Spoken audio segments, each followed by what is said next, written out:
Speaking of stigma, I'm thinking of the right way to word this, but I can imagine if you didn't know any better, you might think, like you were saying, that there's only certain roles that would make sense. So more what we would call like unskilled labor roles. What does it take to have a company start to say, you know what, we'll also look for skilled labor roles or very technical roles, like you were talking about, somebody with AI experience or programming experience? How do you do it? Like how do you bridge this gap with those companies?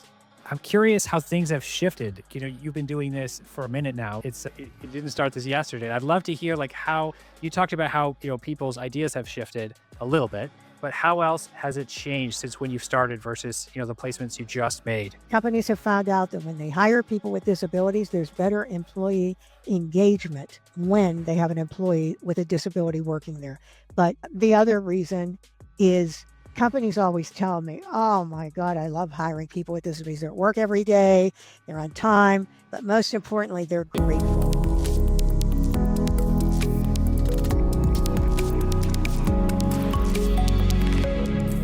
Joyce, welcome to the Growth Stories podcast. I'm so happy to have you here.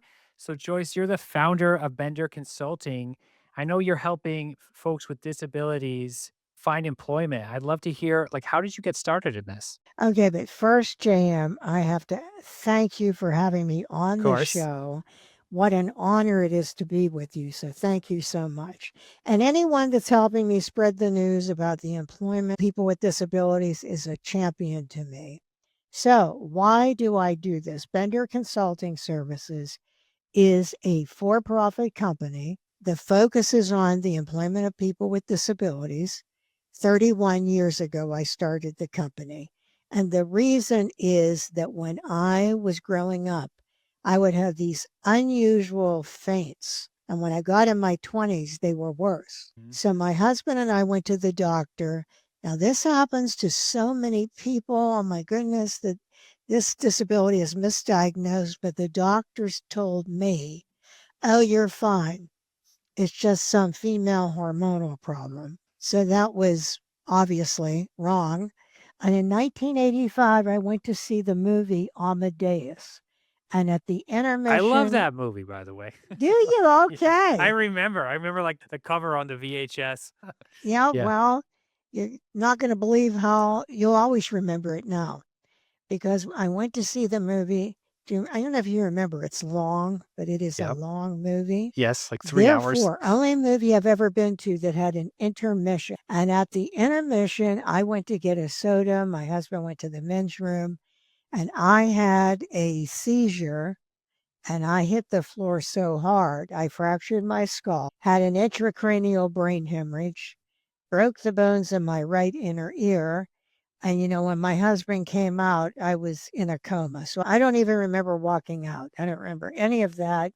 And miraculous, there was a doctor in this crowd. Now, it was a smaller crowd. And the reason for that is people that were in Amadeus, the movie, some came out, some did not. But all the other people were in the movies they went to see. And out of the blue comes this man. I'm a doctor. And he called the paramedics, the hospital. He stayed with me. And then when the ambulance came, my husband said, wait, I want to thank you. And he said, that's all right. And he left on and never found him since, even though I have been President's Award at the White House from President Clinton, New York Times, all these magazines. Still, I've never found this man that would raise his hand and say, hey, it's me, I'm the hero. So I got back to work in a few months. And what I did for a living was executive search. And when I got back to work, it wasn't long after that. I'm headquartered in Pittsburgh, Pennsylvania. Hmm. And there was a program at community college that would train people with disabilities to be COBOL programmers. And I had no idea, none, that the attitudinal barrier toward employing people with disabilities was so horrific and sadly still is difficult today. So, being that I was in executive search and my specialization was information technology, I decided I'm going to help them. I'm going to help these students. So while I ran my search firm, I did volunteer work trying to get them a Yeah. job. And after 9 years, because the attitudinal barrier at that time, 90% of people with disabilities were not counted in the workforce. Today, it's still 70% not counted in the workforce.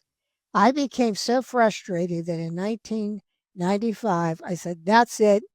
I'm starting my own company and for profit because I wanted to provide a good benefits program and no pity. Hmm. People with disabilities need paychecks, not pity. But that's why I do what I do today. I love it. So you started almost as a side project, helping in one case, one like pilot side project, and then you were able to go into it full time. And I love that you're doing it for profit. Not everybody, I mean, because are also demonstrating that it's a viable business on its own. I'm curious, like, what do you find the benefits are for corporations to hire folks with disabilities? I think for a lot of businesses, like when I worked in corporate, this was not on anyone's agenda. They wouldn't know why it would benefit the company. The Well, average person I can that's a think of in corporate, it wouldn't be something they're thinking of. that's right. Well, that's a great question, and I'm happy to answer that question. When you hire people with disabilities, although it is the right thing to do and a good thing to do, it's really a business investment. I know people are not going to keep employees working if they're not doing the job. And that's why I'm all about no pity. I always say, if you do a good job, you move up. If you don't do a good job, you lose the job. That's just how it is. We have this saying here at Bender, you will be at work early, every day early, with a smile on your face. And for businesses, I mean, the investment so pays off. As you know, if you have an employee and they leave within a year or sooner, you've lost like a $100,000 Yeah. investment. People with disabilities have the highest retention of any group. So when you hire someone with a disability, you're gaining that, you're gaining diversity of thought and gratitude.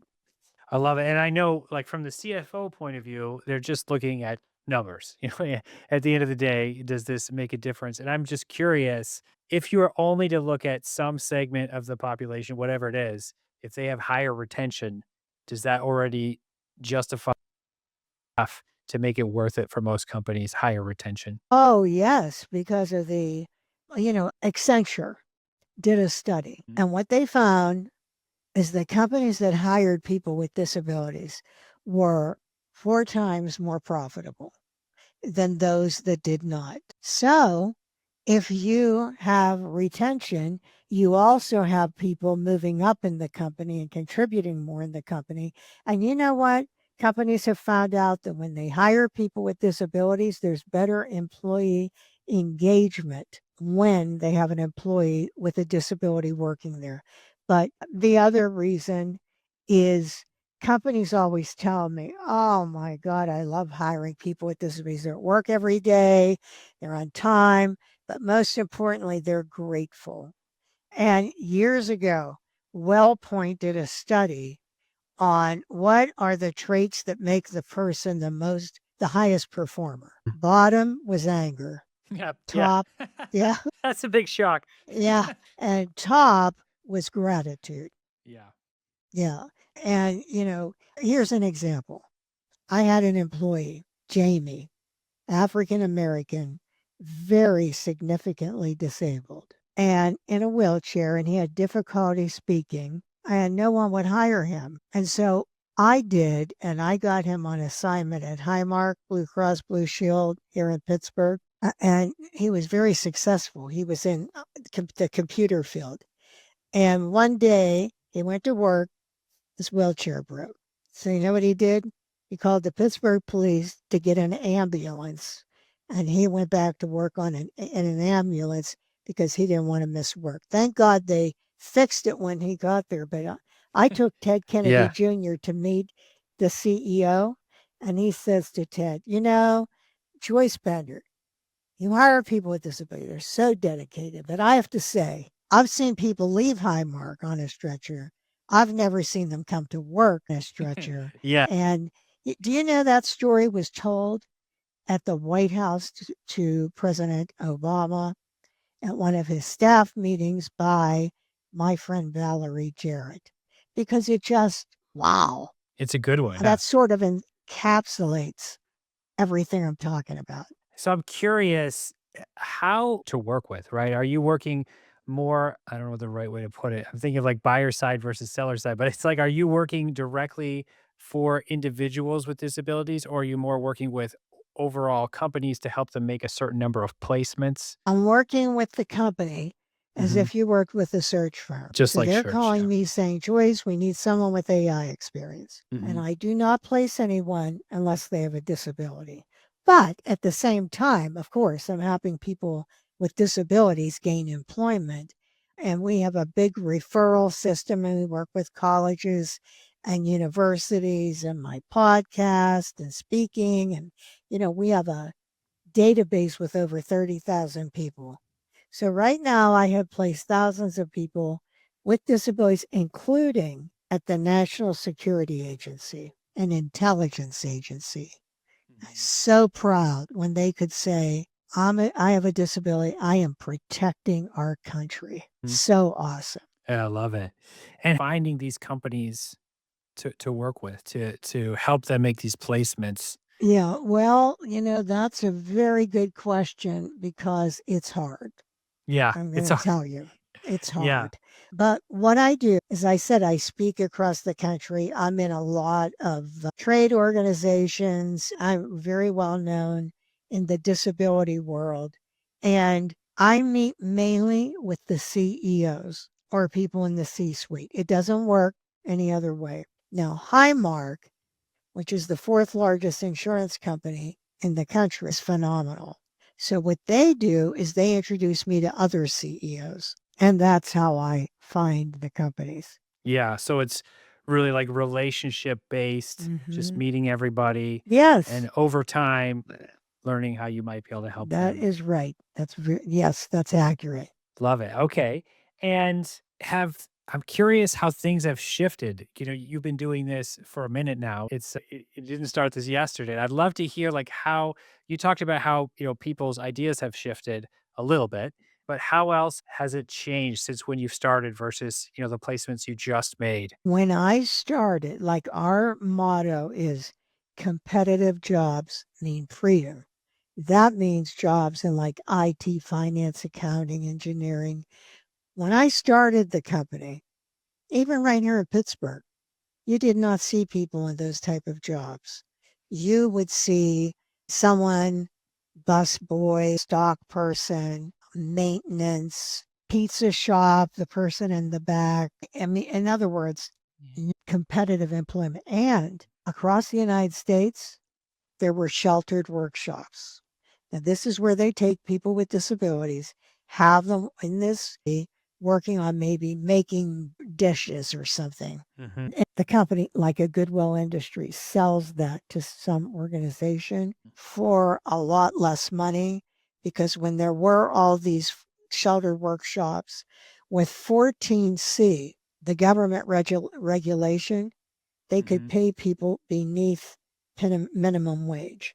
And back then, there were people making 10 cents an hour, people with disabilities, in these sheltered workshops.